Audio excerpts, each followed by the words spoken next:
Welcome, Cadaver Crew. Get your dark little minds right and settle in. Class is in session, and the cadaver is already on the table. I'm B, And I'm Sam. and this is the The Cadaver's Files.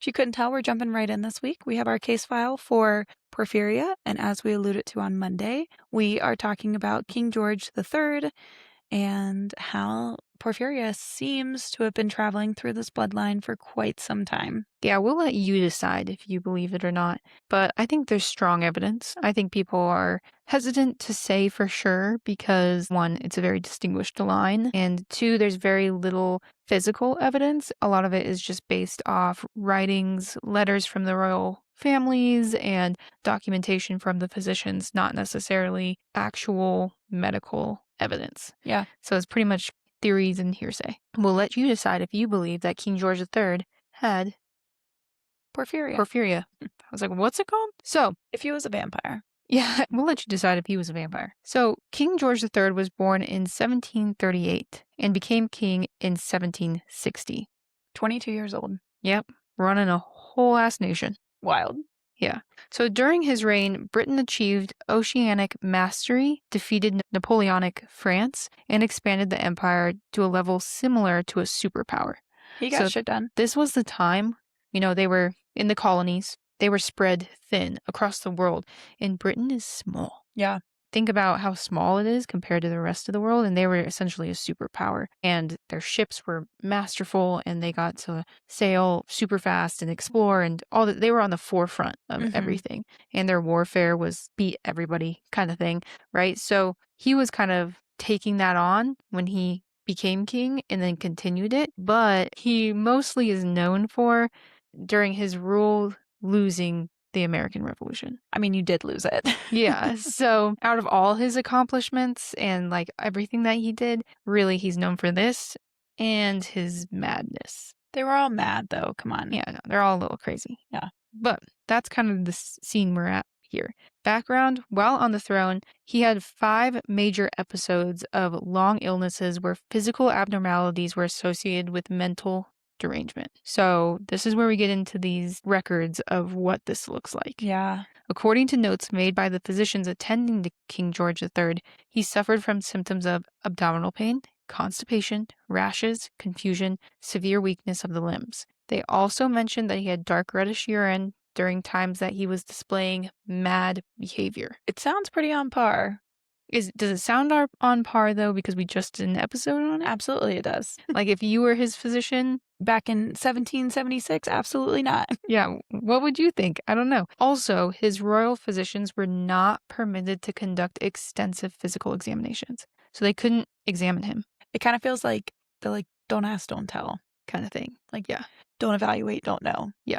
Yeah. And it's very weird. So they depended on what he was reporting to them. So I bet there's a lot more symptoms than this. Yeah. Or maybe he was, when you try to explain something that's going on with you and someone else is like, what? Yeah. So he could have been saying one thing and they were taking it as something else. Yeah. It's hard to tell, Yeah. Because they weren't allowed to see him naked, I guess. That's fair. I had a lovely psych patient that came in last night that just really needed some help and came in voluntarily, and she was super nice. But I walked in and I knocked and waited, and she was like, yeah, come in. And I walk in and she's getting undressed and she has no bra on. I'm like, oh, I can come back. She's like, nah, it's fine. I don't care. I was like, okay. And I sat down, and then as we're talking, she's like, man, I forgot to take my pants off. I was like, it's okay. You can just wait until I'm out of the room. She's like, nah, and just takes her pants off. And I was like, okay. I'm glad you're here. Yep. Yeah. So honestly, I don't want to see naked patients either, but yeah. Yeah. Well, I will say though that sometimes when you have to go in for this is coming from personal experience, you have to go in for appointments over and over and over again. Yeah. That require you to get undressed over and over and over again. You're just kind of like, whatever, man. Yeah. You've seen it before. I don't care. I don't care. I agree. Yeah. Okay. So in one particular one of these episodes, on October 1788, between this time and February 1789, the 50-year-old King George was having a relapse of his mental and physical symptoms. It started with acute abdominal pain. His physicians diagnosed him with biliary concentrations of the gall duct. I was like, So essentially, gallstones. yeah, Yeah. I guess. Yeah. They spoke differently in those times. Yeah. Well, in their defense, they didn't have ultrasound, so. Yeah, I guess that's true. I'll give it to him. So then he was sent to this special spa water source in Cheltenham and was told to drink from these waters and that will heal your abdominal pain. If I ever have a psychiatric breakdown, I just want you to send me to a spa and I think everything will be fine. Okay. I am kind of serious, but. Yeah. So after a few months of respite, like the symptoms disappear a little bit. The pain returned along with the darkening urine, constipation, difficulty with vision, and restlessness. So it's getting worse, coming back. After 3 weeks, he became delirious. He was sweating profusely, and for 2 full days fell into a stupor. Man, he was sick. Yeah. Yeah. Real sick. And this is during his reign? When he was 50. Wow. Okay. So this is what's interesting is like the time intervals of when these things come on and then disappear. Yeah. It's very strange. So at this time, Parliament debated on his ability to maintain the position as king. That's because he fair. was so messed up. I mean, A, he's so messed up, and B, if your king's in a stupor, who's making those decisions? What if he doesn't wake up for 3 months from a stupor? Right. Yeah. So this constitutional review was known as the Regency Crisis. Fancy name. And interestingly enough, after this crisis started to occur and they were starting to make decisions of whether or not he should be allowed to rule, he spontaneously recovered. Did he? Yeah.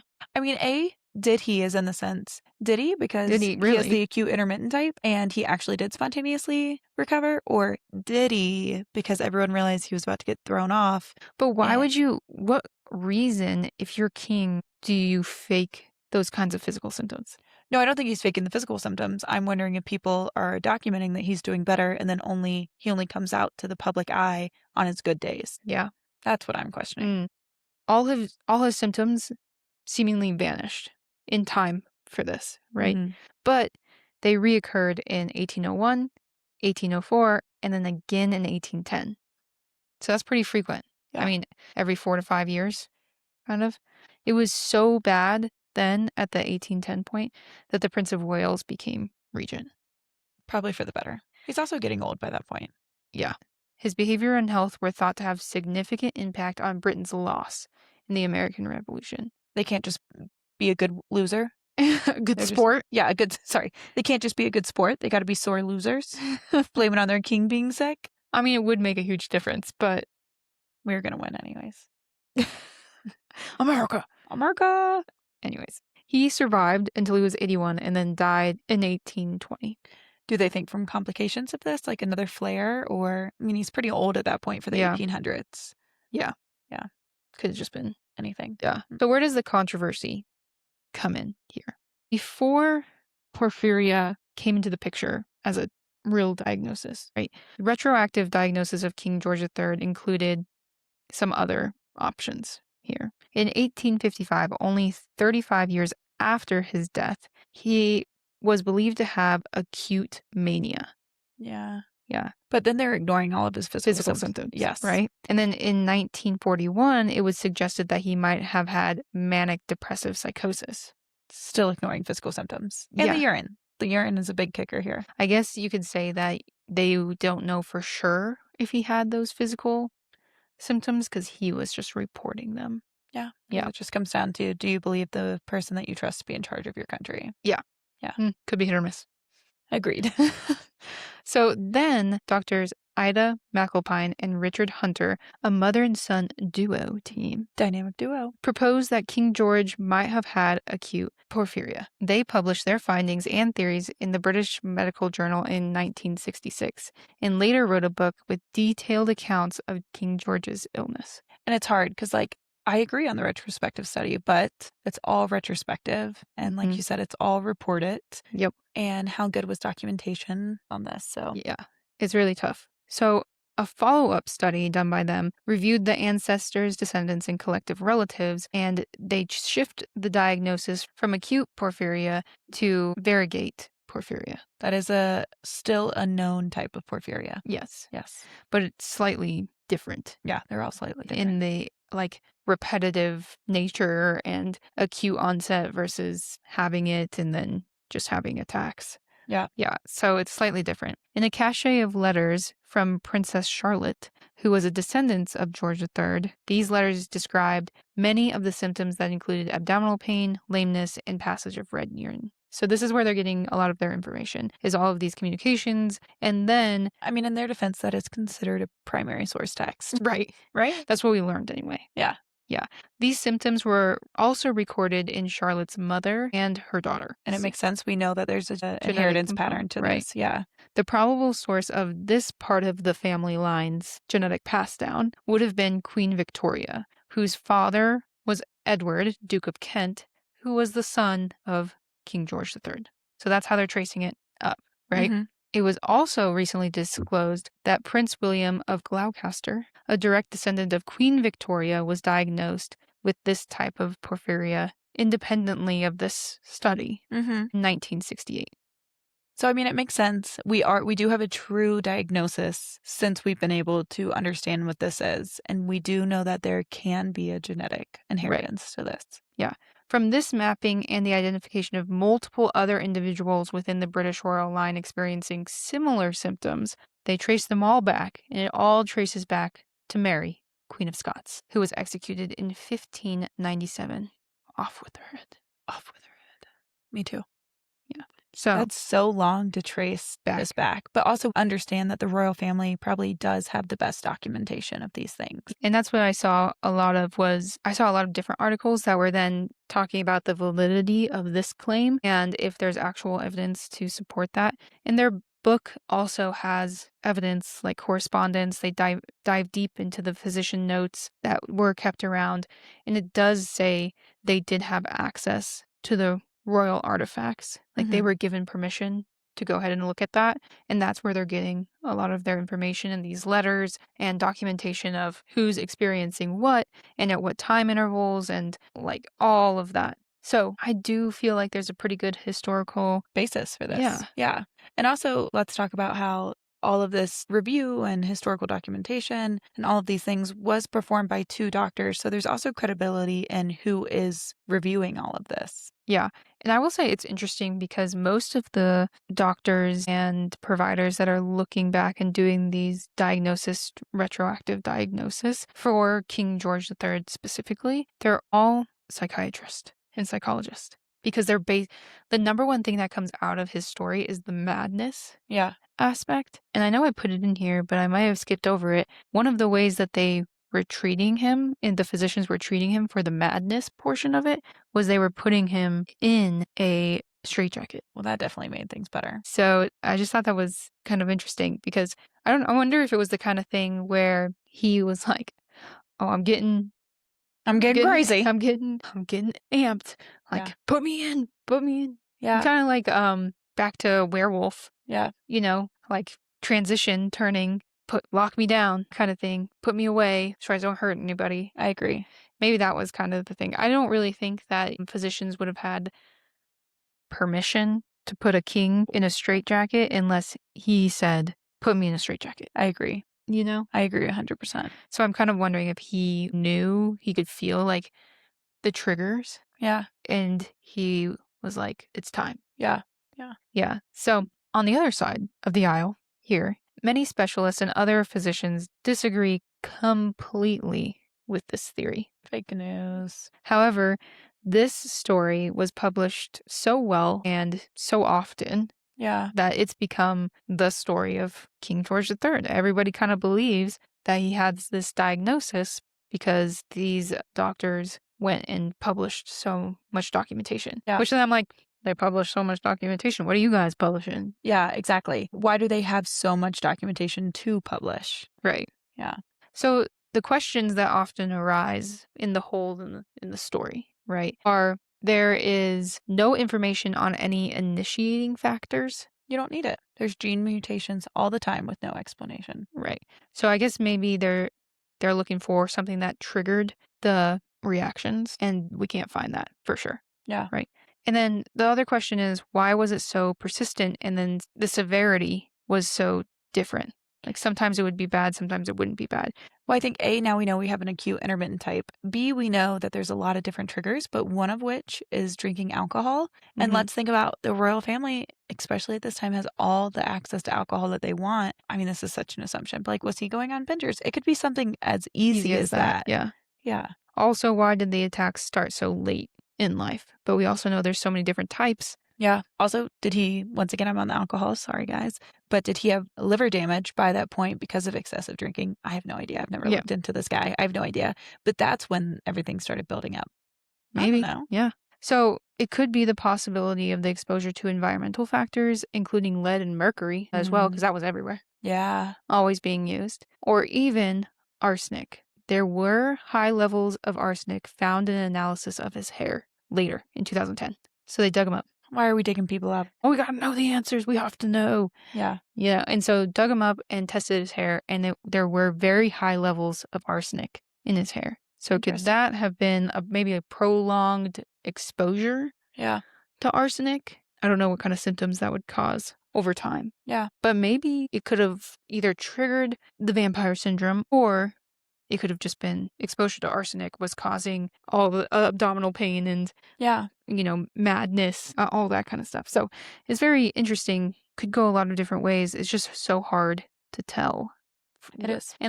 But I do think the family tree and looking at that and finding a diagnosis very close to the royal The family, direct and yeah, the direct, and being able to kind of find those symptoms throughout multiple lines, because like I said in the last episode, they're marrying these people off. And hmm. so then you're seeing the introduction of not only this disease, but other diseases that were running through this line pass on to other royal lines. And then that royal line then sees it run through them. Yeah. So this isn't the only thing. There's actually a lot Oh, of of course. within the royal families of different things, including hemophilia, Yep. actually, Yep. as well. And these same people, same line, passed that on as well. So is it so hard to believe that they have another genetic disorder that's running through No. that line and then being passed on to other royal lines? Yeah. I don't know. It's very interesting. Or Mm.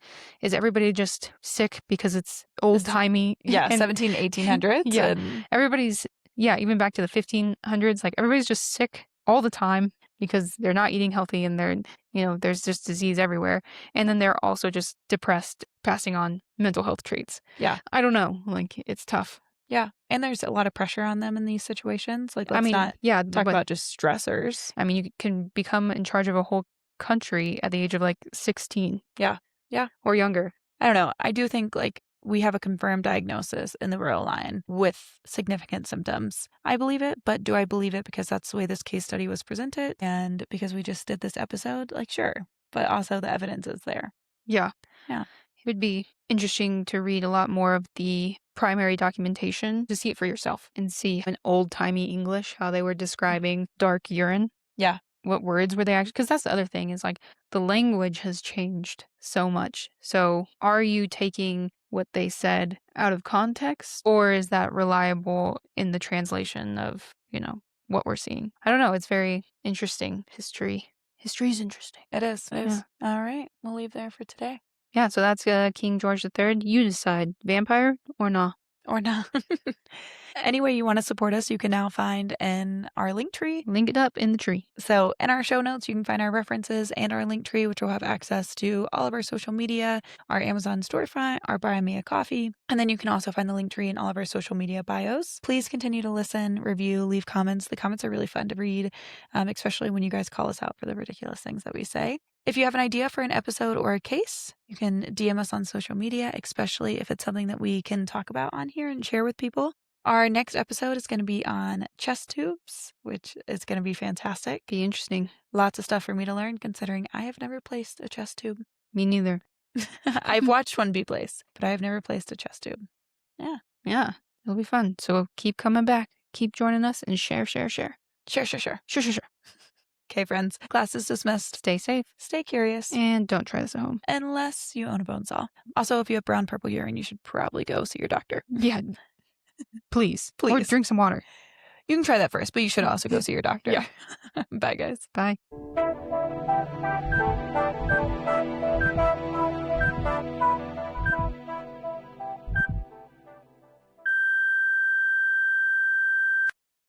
This podcast is for educational and entertainment purposes only. We discuss the history of medicine, not your personal medical situation. Nothing you hear on this show should ever be taken as medical advice, diagnosis, or treatment. Some of the information discussed may be incorrect or become outdated over time. We do our best to stay current with medical knowledge, but medicine changes quickly. Additionally, because we do not work in every specific field we discuss, there may be times when we misspeak or misinterpret information. We're all human and we're doing our best for the podcast. Every medical case is unique, and your health decisions should always be made in consultation with your own qualified healthcare professional. If you have any questions or concerns about your health, please reach out to a licensed provider who can give you guidance based on your individual needs.